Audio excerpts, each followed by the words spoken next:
ಹೋರಾಟದ ಬದುಕು ಹೋರಾಟದ ಜೊತೆಗೆ ಮುಗ್ದೋಗತ್ತೆ.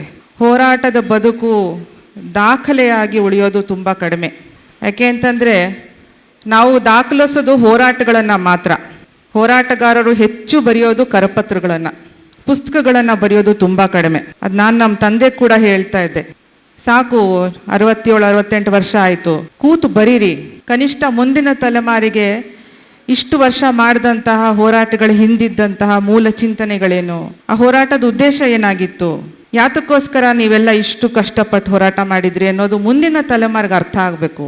ಇಲ್ಲ ಅಂತಂದರೆ ಇದು ಮುಂದುವರಿಯೋದು ಹೇಗೆ ಅನ್ನೋದನ್ನು ಪದೇ ಪದೇ ಹೇಳ್ತಿದ್ದೆ. ಅವರು ಬರೆದಿದ್ದು ತುಂಬ ಕಡಿಮೆ. ಆದರೆ ಕರ್ನಾಟಕದ ರೈತ ಚಳವಳಿ ಬಹಳ ವಿಶೇಷವಾದಂಥ ರೈತ ಚಳವಳಿ. ಅದರ ಭಾಗವಾಗಿ ಇದ್ದಂಥ ಅನೇಕ ಹಿರಿಯರು ಇಲ್ಲಿ ಬಂದು ಕೂತಿದ್ದೀರಿ ಇವತ್ತು. ಪ್ರತಿಯೊಬ್ಬರೂ ಕೂಡ ಯಾರ್ಯಾರು ಯಾವುದೇ ಚಳವಳಿಯಲ್ಲಿ ಭಾಗವಹಿಸಿದ್ರು ಅವರೆಲ್ಲರೂ ಕೂಡ ರೈತ ಚಳವಳಿಯ ಮೂಲ ಆಶಯ ಏನಿತ್ತು, ಸಮಾಜದ ನಿರ್ಮಾಣ, ಜಾತ್ಯತೀತ ಸಮಾಜದ ನಿರ್ಮಾಣ, ಎಲ್ಲ ರೀತಿಯ ಸಮಾನತೆ, ಇವೆಲ್ಲವನ್ನು ಮೈಗೂಡಿಸ್ಕೊಂಡು ಬದುಕ್ತಿರುವಂಥವರು ಅನೇಕ ಹಳ್ಳಿಗಳಲ್ಲಿ ಕಾಣಸಿಗ್ತಾರೆ. ಬುದ್ಧ, ಬಸವ, ಗಾಂಧಿ, ಅಂಬೇಡ್ಕರ್, ಕುವೆಂಪು ಅವರು ಕಂಡಂತಹ ಆ ವಿಚಾರಗಳ ಮುಂದುವರಿಕೆ ರೈತ ಚಳವಳಿಯ ಮುಂದುವರಿಕೆ ಕರ್ನಾಟಕದ ರೈತ ಚಳವಳಿಯಲ್ಲಿ ಕಾಣಿಸುತ್ತೆ. ಅದು ಬಹಳಷ್ಟು ಹಿರಿಯ ಕಾರ್ಯಕರ್ತರನ್ನ ಮಾತಾಡಿಸ್ದಾಗ ದಿಗ್ಭ್ರಮೆ ಆಗತ್ತೆ. ಅವ್ರು ಯಾವ PhD ಹೋಲ್ಡರ್ಸು ಅಲ್ಲ, ಯಾವ ಯೂನಿವರ್ಸಿಟಿಲೂ ಡಾಕ್ಟರೇಟ್ ತಗೊಂಡಿಲ್ಲ, MA ಮಾಡಿಲ್ಲ, MSc ಮಾಡಿಲ್ಲ. ಆದರೆ ಆ ಚಳುವಳಿಯ ವಿಶ್ವವಿದ್ಯಾಲಯ ಕೊಟ್ಟಿರುವಂತಹ ಒಂದು ಅಗಾಧವಾದಂತಹ ಅನುಭವದಿಂದ ಬಂದಿರುವಂತಹ ಒಂದು ಜ್ಞಾನ ಮತ್ತು ಆ ಜ್ಞಾನದಿಂದ ಹೊರ ಬರುವಂತಹ ದಿಟ್ಟ ನಡೆ, ಸ್ಪಷ್ಟ ನುಡಿ, ಇವು ಹಳ್ಳಿಗಳಲ್ಲಿ ಕಾಣಿಸುತ್ತೆ. ಇದ್ರ ಭಾಗವಾಗಿಯೇ ಹೋರಾಟಗಳು ಇಲ್ದಿರುವಂಥ ಕಾಲ ಇದು. ಚಳುವಳಿಗಳು ಅಂತಂದ್ರೆ ಬರೇ ಫೋಟೋಗೋಸ್ಕರ ಸೀಮಿತವಾಗಿರುವಂಥ ಕಾಲ. ಎಲ್ಲವೂ ಹಣದ ಸುತ್ತ ಓಡಾಡ್ತಿರುವಂಥ ಕಾಲ, ಹಣ ಮತ್ತು ಅಧಿಕಾರದ ಬಲ. ಇದರ ನಡುವೆನೂ ಕೂಡ 46 ವರ್ಷಗಳಾದವು ಈ ನೆಲದಲ್ಲಿ ಕರ್ನಾಟಕದ ರೈತ ಚಳವಳಿ ಹುಟ್ಟಿ. ಇದಾದ್ರೂ ಕೂಡ ಅನೇಕ ಸವಾಲುಗಳ ನಡುವೆಯೂ ವಿಚಾರಗಳನ್ನು ಹೊತ್ತು ಬದುಕ್ತಿರುವಂತಹ ಕಾರ್ಯಕರ್ತರು ಇವತ್ತು ಹಳ್ಳಿಲಿದ್ದಾರೆ ಅನ್ನೋದಕ್ಕೆ ಆ ಚಳವಳಿ ಬಿತ್ತಿದಂತಹ ಬೀಜಗಳೇ ಕಾರಣ. ಹೆಗಲ ಮೇಲೆ ಹಸಿರು ಶಾಲೆ ಹಾಕೊಂಡು ಯಾವ್ಯಾವುದನ್ನು ಮಾಡಬಾರ್ದೋ ಮಾಡುವಂಥ ಜನನೂ ಇದ್ದಾರೆ. ಅವರು ಬೆರಳೆಣಿಕೆ ಅಷ್ಟೇನೆ. ಮಾಧ್ಯಮಗಳು ಹೆಚ್ಚು ತೋರಿಸೋದ್ರಿಂದ ಜಾಸ್ತಿ ಕಾಣ್ತವೆ. ಆದರೆ ನಿಜವಾದಂಥ ವಿಚಾರಗಳನ್ನು ಮೈಗೂಡಿಸ್ಕೊಂಡು ಬದುಕ್ತಿರುವಂಥವ್ರು. ಅರಳಾಳ್ಸಾಂದ್ರ ಅನ್ನುವಂಥ ಒಂದು ಕುಗ್ರಾಮ, ಆ ಕುಗ್ರಾಮದಲ್ಲಿ ನಡೆದಂತಹ ಗ್ರಾನೈಟ್ ಚಳವಳಿ. ಆಗಿನ ಕಾಲದಲ್ಲಿ ಗ್ರಾನೈಟ್ನ ನಾವು ನಮ್ಮ ಗ್ರಾಮದ ಸ್ವತ್ತು, ನೈಸರ್ಗಿಕ ಸಂಪನ್ಮೂಲ ನಮ್ಮ ಗ್ರಾಮದ ಸ್ವತ್ತು ಅಂತ ಹೇಳಿ ರಾತ್ರೋರಾತ್ರಿ ಕಳ್ಳ ಸಾಗಾಣಿಕೆ ಮಾಡ್ತಿರುವಂತಹ ಗ್ರಾನೈಟ್ ಲಾರಿಗಳನ್ನು ತಡೆದಂಥ ರೈತ ಚಳವಳಿಯ ಒಂದು ಐತಿಹಾಸಿಕವಾದಂಥ ಗ್ರಾಮ ಅದು. ನಾವು ಜಲಿಯನ್ ವಾಲಾಬಾಗಲ್ಲಿ ಆಗಿರೋ ಹತ್ಯಾಕಾಂಡವನ್ನು ಜ್ಞಾಪಿಸ್ಕೊಳ್ತೀವಿ. ಶಿವಮೊಗ್ಗದ ಶಿಕಾರಿಪುರದಲ್ಲ ಈಸೂರನ್ನ ಜ್ಞಾಪಿಸ್ಕೊಳ್ತೀವಿ ಸ್ವತಂತ್ರ ಚಳವಳಿಯನ್ನು ಮಾತನಾಡುವಾಗ. ಅಥವಾ ಶಿವಪುರ ಸತ್ಯಾಗ್ರಹವನ್ನು ಜ್ಞಾಪಿಸ್ಕೊಳ್ತೀವಿ. ಅದೇ ಸಾಲಿಗೆ ನಿಲ್ಲುವಂತಹ ಗ್ರಾಮ ಅರಳಾಳ್ಸಂದ್ರ, ಅದನ್ನು ವಿದ್ಯಾಸಂದ್ರ ಅಂತಾನೂ ಕರೀತಾರೆ. ಅಲ್ಲಿರುವಂಥ ಪ್ರತಿಯೊಬ್ಬರೂ ಕೂಡ ಮತ್ತು ಅದರ ಅಕ್ಕಪಕ್ಕ ಇರುವಂಥ ವಿಟ್ಲೇನಹಳ್ಳಿ ಇರ್ಬೋದು, ಅದರ ಅಕ್ಕಪಕ್ಕ ಇರುವಂತಹ ಊರುಗಳಲ್ಲಿ ಸಿಗುವಂತಹ ಎಲ್ಲ ರೈತ ಸತ್ಯಾಗ್ರಹಿಗಳು ಅವರು ಗಾಂಧೀಜಿಗಿಂತೇನು ಕಡಿಮೆ ಇರಲಿಲ್ಲ ನನ್ನ ಪ್ರಕಾರ. ಸೋಮಲಿಂಗಯ್ಯನವರು ಅಂತಿದ್ರು, ನಿಮ್ಮಲ್ಲೆಲ್ರಿಗೂ ಅನೇಕರಿಗೆ ಗೊತ್ತಿರುವಂಥವ್ರು.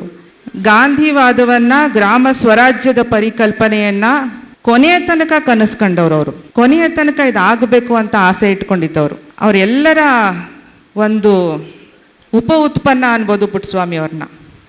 ಈ ತಲೆಮಾರಿನ ರೈತ ಚಳವಳಿಗಾರರು ಏನಿದ್ದಾರೆ 70-75 ಆಸ್ಪಾಸ್ನಲ್ಲಿ, ಯಾಕಂದರೆ ಇಲ್ಲಿ ಬಂದಿರೋರೆಲ್ಲ ಅದೇ ವಯೋಮಾನದವರು ಹೆಚ್ಚು ಕಮ್ಮಿ, ತಮ್ಮೆಲ್ಲರ ಮೇಲೆ ಭಾರಿ ದೊಡ್ಡ ಒಂದು ಜವಾಬ್ದಾರಿ ಇದೆ. ನೀವು ರೈತ ಚಳವಳಿ ಶುರು ಆದಾಗ ಇದ್ದಂತಹ ಜಪ್ತಿ, ಸಾಲ ಮನ್ನಾ ಅಥವಾ ಮನೆ ಜಪ್ತಿಗಳಾಗ್ತಿದ್ವು, ಇದೆಲ್ಲದಕ್ಕೂ ಮೀರಿದಂತಹ ದೊಡ್ಡ ಸಮಸ್ಯೆಗಳು ನಮ್ಮ ಮುಂದಿದ್ದಾವೆ. ಮಾನ್ಯ ಲೋಕಸಭಾ ಸದಸ್ಯರು ಇಲ್ಲ ಸಭೆಯಲ್ಲಿ.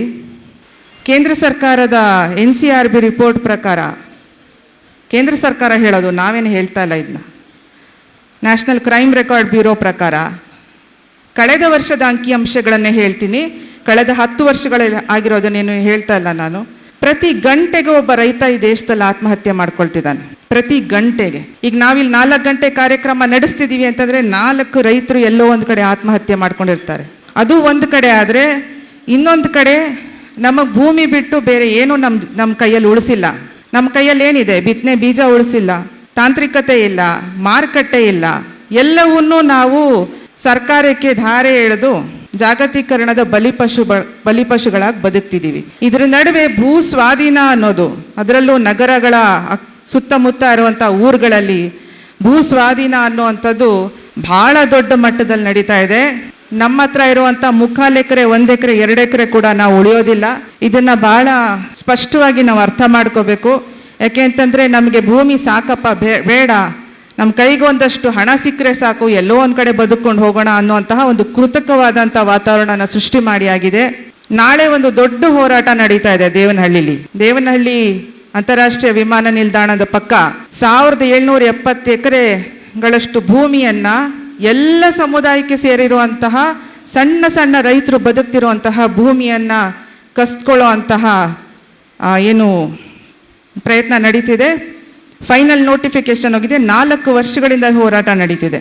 4 ವರ್ಷಗಳಿಂದ ನಡೀತಾ ಇದ್ರು ಕೂಡ ಸರ್ಕಾರದ ಗಮನಕ್ಕೆ ಬಂದಿದ್ರು ಕೂಡ 77% ಜನ ಬರ್ಕೊಟ್ಟಿದ್ದಾರೆ ನಾವು ಭೂಮಿ ಕೊಡೋಕೆ ತಯಾರಿಲ್ಲ ಅಂತ. 40% ಜನ ದಲಿತ ಸಮುದಾಯಕ್ಕೆ ಸೇರಿರೋರು. ದೇವರಾಜ ಅರಸು ಅವ್ರ ಕಾಲದಲ್ಲಿ ಏನು 2 ಎಕರೆ ಭೂಮಿ ಹಂಚಿದ್ರು, ಆ ಭೂಮಿಯನ್ನ ವಾಪಸ್ ಕಿತ್ಕೊಳ್ಳೋ ಅಂತ ಕೆಲಸ ಮಾಡ್ತಾ ಇದೆ. ಇದು ಬೆಂಗಳೂರು, ಮೈಸೂರು, ಹುಬ್ಬಳ್ಳಿ ಈ ರೀತಿಯ ಸುತ್ತಮುತ್ತ ನಗರ ಪ್ರದೇಶಗಳ ಸುತ್ತಮುತ್ತ ನಡೀತಿರುವಂತಹ ಒಂದು ಅಮಾನವೀಯವಾದಂಥ ಪ್ರಕ್ರಿಯೆ. ಹಾಗಾಗೇನೆ ನಾವು ಅನ್ನದಾತ, ನೇಗಿಲ ಯೋಗಿ ಇಂಥವೆಲ್ಲ ಹೇಳ್ತೀವಿ. ಬಿರುದುಗಳಿಂದ ಏನೂ ಆಗಲ್ಲ. ರೈತ ನಿಜವಾಗ್ಲೂ ಬದುಕಿರಬೇಕು ಅಂತಾದರೆ ರೈತರ ಸುತ್ತ ಇಡೀ ಸಮಾಜ ನಿಲ್ಲಬೇಕಾಗತ್ತೆ. ಇವತ್ತು ನಾವು ಗೊತ್ತಿದಿರುವಂಥ ಒಂದು ತುರ್ತು ಪರಿಸ್ಥಿತಿ ಏರ್ಪಟ್ಟಿದೆ. ಗಂಟೆಗೊಬ್ಬ ರೈತ ಆತ್ಮಹತ್ಯೆ ಮಾಡ್ಕೊಳ್ತಿದ್ದಾನೆ ಅನ್ನೋದು ಎಷ್ಟು ಜನಕ್ಕೆ ಗೊತ್ತು? ಎಷ್ಟು ಡಾಕ್ಟರ್ಗಳಿಗೆ ಗೊತ್ತು? ಎಷ್ಟು ಲಾಯರ್ಗಳಿಗೆ ಗೊತ್ತು? ಎಷ್ಟು ಓದಿರೋರಿಗೆ ಗೊತ್ತು? NCRB ರಿಪೋರ್ಟ್, ಅದು ಕೇಂದ್ರ ಸರ್ಕಾರದ ಅಧಿಕೃತ ವರದಿ. ನಮ್ಮನ್ನು ಆಳ್ತಿರುವಂಥ ಸರ್ಕಾರಕ್ಕೂ ಗೊತ್ತಿಲ್ಲ. ಸಾಲದಿಂದ ಆತ್ಮಹತ್ಯೆ ಅಂತಾರೆ. ಸಾಲ ಯಾಕೆ? ಎಲ್ಲರೂ ಮಾಡ್ತಾರೆ ತಾನೆ ಸಾಲ ರೈತ ಅಷ್ಟೇ ಮಾಡಲ್ವಲ್ಲ. ಹಾಗಾಗಿ ದಾಸೋಹ ಮಠಗಳಲ್ಲಿ ನಡೆಯೋದು ಕೂಡ ರೈತ ಬೆಳೆದ ಧಾನ್ಯಗಳಿಂದನೇ. ಎಲ್ಲ ಮಠಮಾನ್ಯಗಳು ಭೂಮಿಯನ್ನು ಉಳಿಸುವಂಥ ದಿಟ್ಟ ನಡೆಯನ್ನು ನೀವು ತಗೊಳ್ಬೇಕು ಸ್ವಾಮೀಜಿ.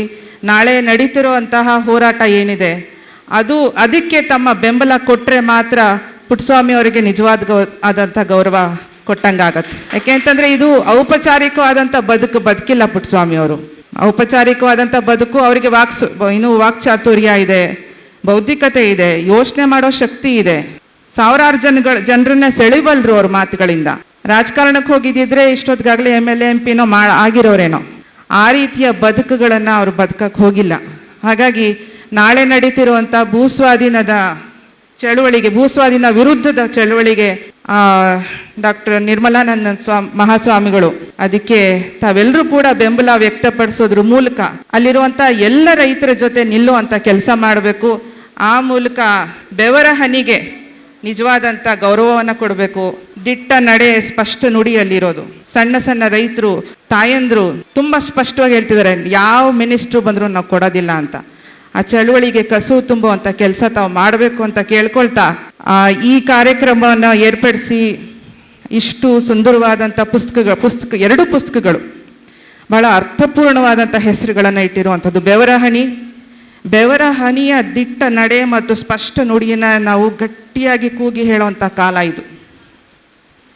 ಇಲ್ಲ ಅಂತಂದರೆ ನಾವು ಉಳಿಯೋದಿಲ್ಲ. ಹಾಗಾಗಿ ಈ ಕೆಲಸವನ್ನು ನಾವು ಮಾಡ್ತಾ ಹೋಗೋಣ, ಚಳುವಳಿಯನ್ನು ಕಟ್ತಾ ಹೋಗೋಣ. ಜೈವಾಗಲಿ. ನಮಸ್ಕಾರ.